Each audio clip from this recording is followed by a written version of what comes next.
नमस्कार दोस्तों।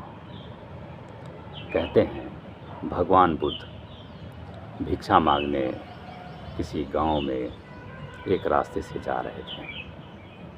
उनके साथ और भी शिष्य थे और उनमें आनंद भी उनके बगल में था, जो उनका प्रिय शिष्य था। तभी एक अचानक मक्खी आके भगवान बुद्ध के गाल में आके बैठ गई। भगवान बुद्ध ने उसे यूं उड़ा दिया।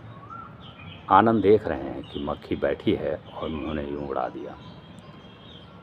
उसके बाद बुद्ध और आगे बढ़े, फिर वो वहीं हाथ अपना ले जाते हैं गाल पे और फिर यूं करते हैं। आनंद अभी भी देख रहा है। आनंद ने कहा, भगवान क्षमा करें, ज़रा ठहरें, मैं बड़ा अचंभित हूँ।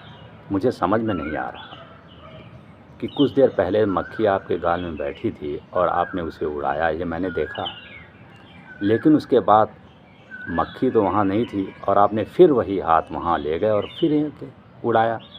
ये मेरी समझ में नहीं आया। अब आपने क्या उड़ाया? मक्खी तो थी नहीं। आनंद को ये समझ में नहीं आया। आनंद ने कहा, मुझे समझाइए, ये घटना कैसे है, ये क्यों किया आपने?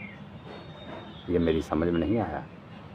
तो बुद्ध ने कहा कि पहले जब मक्खी बैठी थी तो मैंने जब उड़ाया था तो मैं होश में नहीं था। मक्खी बैठी और मुझे लगा कुछ बैठा, तो मेरा हाथ यूं चला गया, तो मैंने उस गलती को सुधारा।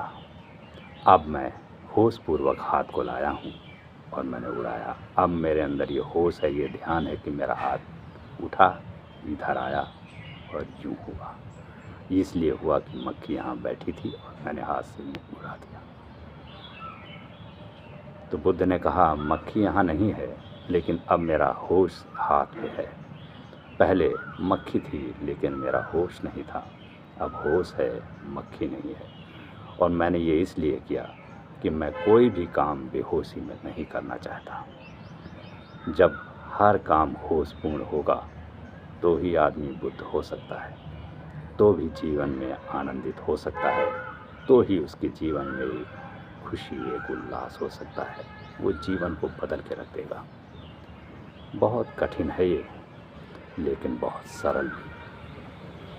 हम लोगों के लिए बहुत कठिन है, लेकिन कोशिश करने से सब कुछ सरल हो सकता है। हम भी उड़ाते हैं, मक्खी बैठती है हम उड़ा देते हैं, मच्छर बैठता है भगा देते हैं, लेकिन हम होश में नहीं रहते।